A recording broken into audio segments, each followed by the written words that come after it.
Assalamualaikum warahmatullahi wabarakatuh.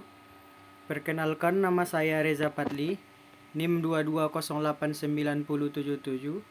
Baiklah, pada kesempatan kali ini saya akan menjelaskan syarat UTS tentang manajemen fasilitas kebugaran olahraga. Yang pertama yaitu manajemen olahraga. Pengertian umum.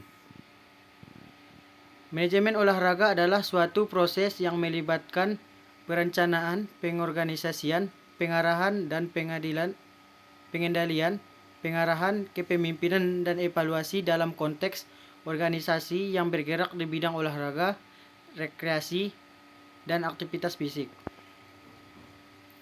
Fungsi utama manajemen olahraga adalah yang pertama, menjadi penghubung komunikasi antara pelatih, atlet, media, dan pihak terkait lainnya dalam dunia olahraga. Yang kedua yaitu meningkatkan efisiensi dan efektivitas program olahraga melalui pengelolaan fasilitas, sumber daya manusia, dan dana. Yang ketiga yaitu mendukung pengembangan sistem dan penguatan manajemen olahraga melalui pelatihan, pendampingan, dan penggunaan teknologi. Yang keempat yaitu membantu penyelenggaraan event olahraga yang besar dan kompleks dengan pengelolaan yang terstruktur dan sistematis. Yang kedua yaitu ruang lingkup manajemen fasilitas olahraga. Yang pertama yaitu perencanaan, planning, menentukan kebutuhan fasilitas olahraga berdasarkan jenis olahraga, jumlah pengguna, dan kondisi fisik fasilitas yang ada. Yang kedua yaitu pengorganisasian atau organizing, membentuk struktur organisasi yang bertanggung jawab atas pengelolaan fasilitas olahraga, termasuk penunjukan manajer, koordinator, kegiatan, dan staf pemeliharaan.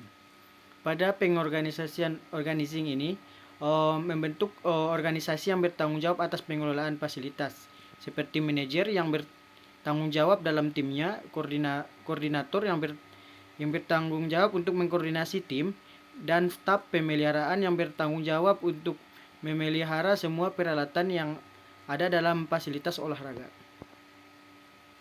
Selanjutnya yaitu pengarahan atau directing, melibatkan motivasi, bimbingan, dan pengawasan terhadap staf agar dapat menjalankan tugas pengelolaan fasilitas dengan baik. Yang keempat yaitu pengendalian atau controlling, melakukan monitoring dan evaluasi terhadap kondisi fasilitas dan pelaksanaan kegiatan olahraga.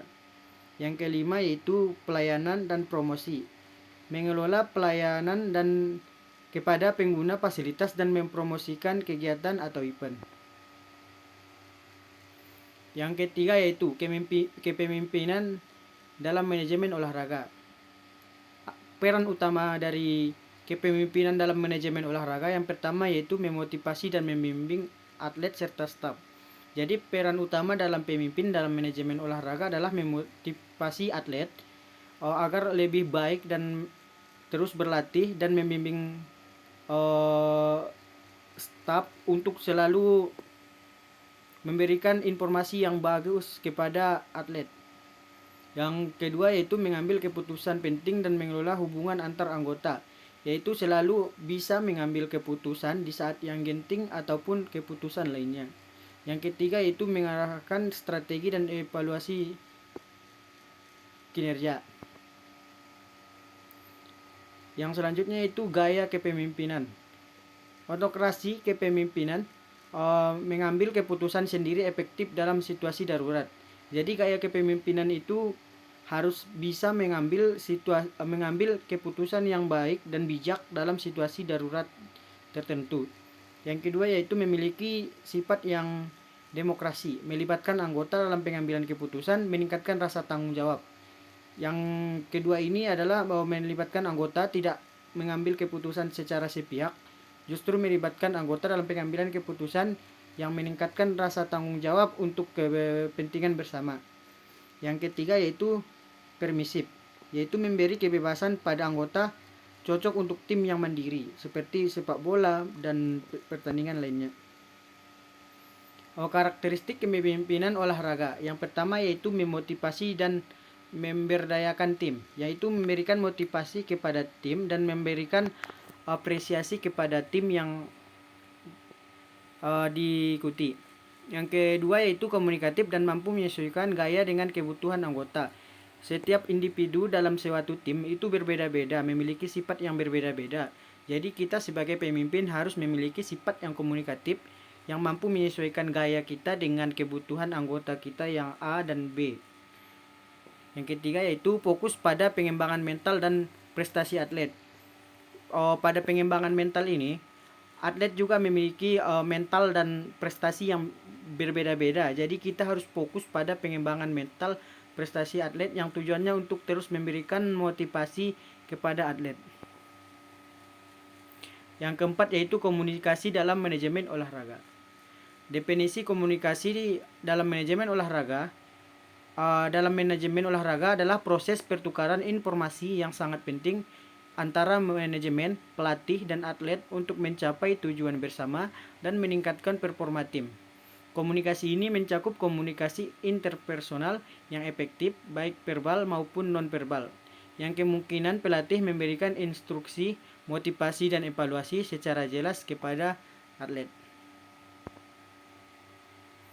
Komponen-komponen komunikasi dalam manajemen olahraga. Yang pertama yaitu peran. Membangun kepercayaan, menyampaikan instruksi, motivasi, dan evaluasi agar performa tim lebih optimal. Jadi peran dalam komponen komunikasi ini adalah membangun kepercayaan, yaitu saling memberikan kepercayaan kepada tim, menyampaikan instruksi, motivasi, dan evaluasi agar performa tim semakin meningkat di kemudian hari. Selanjutnya yaitu model komunikasi dua arah interaktif yang memungkinkan umpan balik dan penyelesaian masalah bersama, yaitu komunikasi dua arah antara kita dengan dengan tim kita, satu orang dengan orang yang lain, yang tujuannya yaitu memberikan umpan balik untuk menyelesaikan masalah secara bersamaan. Yang ketiga yaitu hambatan. Tekanan pertandingan dan perbedaan pendapat dapat mengganggu komunikasi dan kinerja. Hambatan ini jelaslah selalu ada dalam suatu event atau pertandingan manapun, seperti tekanan melihat penonton ataupun yang lainnya. Makanya sangat penting komunikasi dalam hal ini untuk tujuannya dalam tekanan pertandingan dan perbedaan pendapat yang nantinya tidak lagi mengganggu komunikasi dan kinerja saat di pertandingan. Yang keempat yaitu fungsi. Selain komunikasi teknis, juga mengelola hubungan dengan pihak luar seperti orang tua dan komunitas. Jadi di dalam komunikasi dalam manajemen olahraga, orang luar sangatlah penting dalam manajemen kita, seperti orang tua dan komunitas yang kita ikuti. Selanjutnya yaitu peran komunikasi dalam manajemen fasilitas kebugaran. Yang pertama yaitu koordinasi efektif, memudahkan pengorganisasian dan pengelolaan fasilitas agar berjalan lebih lancar. Jadi adanya koordinasi yang efektif ini memudahkan anggota dengan yang lainnya dalam mempermudah pengorganisasian dan pengelolaan fasilitas agar nantinya berjalan dengan lebih lancar. Yang kedua yaitu meningkatkan performa atlet. Memperkuat hubungan pelatih dan atlet melalui komunikasi yang jelas dan memberikan motivasi. Yang artinya meningkatkan performa atlet ini bisa saja melalui hubungan pelatih dan atlet yang sangat dekat dan melalui pelatihan dan berupa komunikasi yang jelas dan motivasi yang baik kepada atlet dari si pelatih. Yang ketiga yaitu membangun hubungan yang harmonis, mengurangi konflik dan memperkuat kerjasama antar semua pihak. Ini sangatlah penting dalam komunikasi dalam manajemen fasilitas kebugaran, karena hubungan dalam tim harus harmonis untuk tidak adanya keegoisan dalam suatu pertandingan atau suatu pengorganisasian. Yang keempat yaitu penyampaian informasi, menyampaikan instruksi dan informasi penting dengan tepat dan cepat, yaitu selalu mendapatkan update terkini tentang maupun itu bagaimana permainan dari tim lawan ataupun yang lainnya secara tepat dan cepat. Yang kelima yaitu promosi dan pemasaran, membantu mengenalkan fasilitas dan kegiatan olahraga kepada masyarakat. Yang kelima itu yang sangat penting yaitu untuk mempromosikan apa saja yang ada di dalam manajemen fasilitas kebugaran yang kita miliki dan membantu mengenalkan fasilitas kepada orang banyak melalui pemasaran. Untuk sekarang ini pemasaran itu banyak sekali caranya, yaitu pemasaran secara online ataupun secara langsung melalui mulut ke mulut.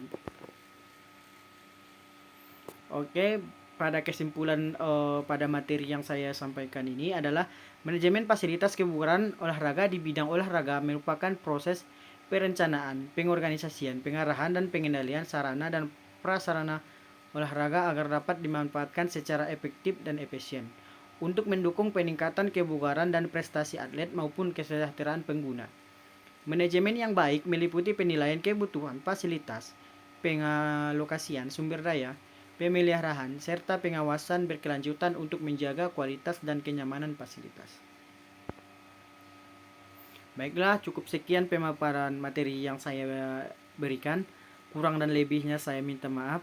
Saya akhiri dengan salam. Assalamualaikum warahmatullahi wabarakatuh.